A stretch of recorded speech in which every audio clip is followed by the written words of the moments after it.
Hey, good morning, everybody. Pastor Tom, Rancho Christian Center. Hope you guys are doing well. Welcome to the second cup of coffee.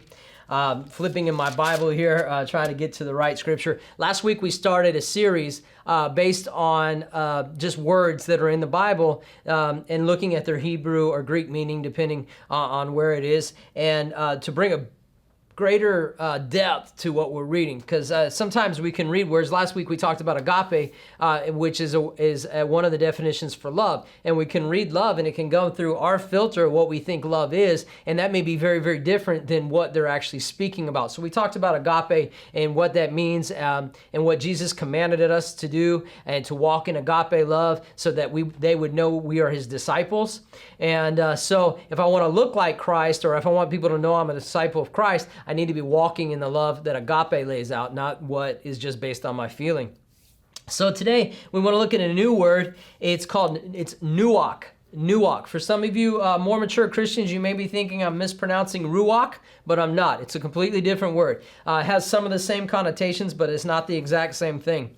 And it comes out of Ezekiel 44:30, and Ezekiel 44:30 says this.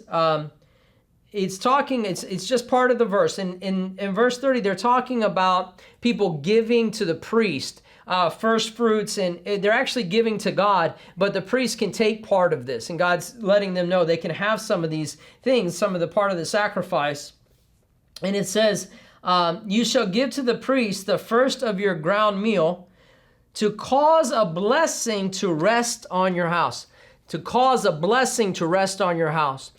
So I want to talk to you today about that word rest. It is nuach. And what that means is it's a verb that describes the Spirit of God resting upon your house. The Spirit of God resting. It means the actual definition is to rest, settle down, to be soothed or quieted, to be secure, to be still, to dwell peaceably. How many in 2020 would like all of that to be resident in your home if it's not already?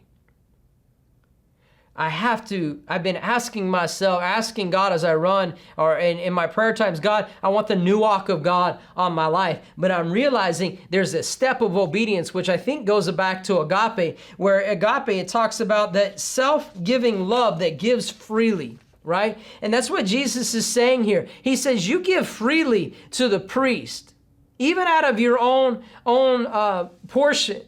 And he said, the blessing of God, or the nuach of God, is going to rest on your house. Now you may say, well, you're a pastor and you're asking for my tithe. I'm not. I'm a pastor telling you that peace comes into my home when Jesus is in my home, and I open the door through trust and faith by obedience. And when God is saying for me to give, whether it be to a church or it be to somebody else or whatever it is, I'm not going to define the point of obedience for you, but whatever that point of obedience is, what I've done now is I've invited the nuach of God to rest in my home. There are few things in this life that people would give everything for, but one of them is peace. I give up everything for a little bit of peace. You ever heard that statement?